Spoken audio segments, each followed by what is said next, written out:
ever stop to think that your Wi-Fi connection, or maybe that hard drive that's mostly empty, could actually be making you money? It sounds a bit out there, doesn't it? Yeah.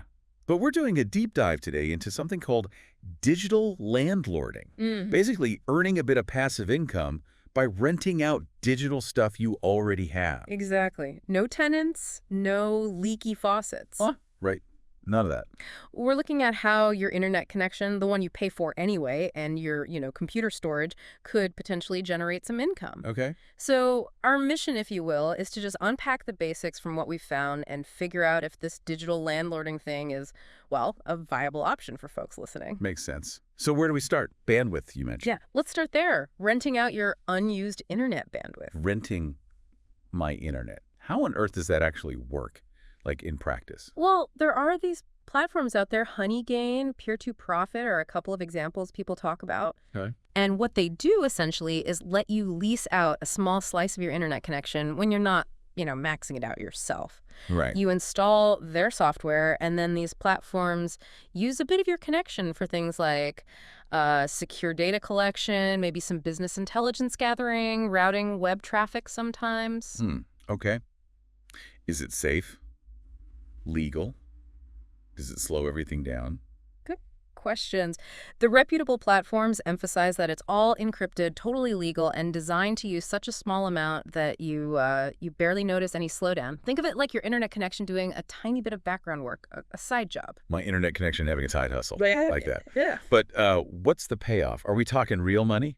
Let's be realistic. It's probably not going to replace your day job. You might see maybe $20 to $60 a month, somewhere in that range. Okay, so supplemental income. Exactly. Pocket money maybe covers your coffee budget. It's earned with very little effort once it's set up. And, if you combine it with other streams, maybe like the storage option, it adds up. Ah, storage. Right, you mentioned that too. That sounds potentially more interesting. Tell me about that. Yeah, this one is pretty neat. It involves platforms like Filecoin, CS, storage, names you might hear connected to Web3. Web3, the decentralized internet idea. That's the one. So instead of all our files sitting on huge servers owned by like Google or Amazon, Right. these networks use hard drive space that individuals, people like you and me, offer up. It's kind of like Dropbox or Google Drive, but powered by a network of regular people's computers, peer-to-peer storage. Quite interesting. So I let them use my unused hard drive space.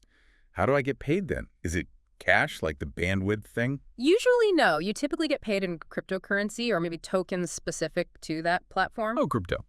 Yeah, and the interesting part there is that the value of those cryptos or tokens could potentially go up over time. It's not guaranteed, of course, but there's that possibility. So that old laptop gathering dust in the corner, or an extra hard drive I have lying around, Could become a sort of mini crypto earner, yeah.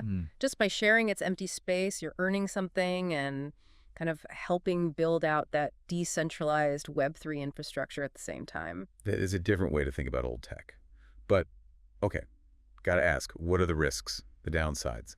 Sounds a bit too easy. Absolutely. There are things to consider. Just like any way you might try to make money, you really, really need to do your homework. Research the platforms, you mean? Definitely. Check them out thoroughly. Are they legit? What are their security measures like?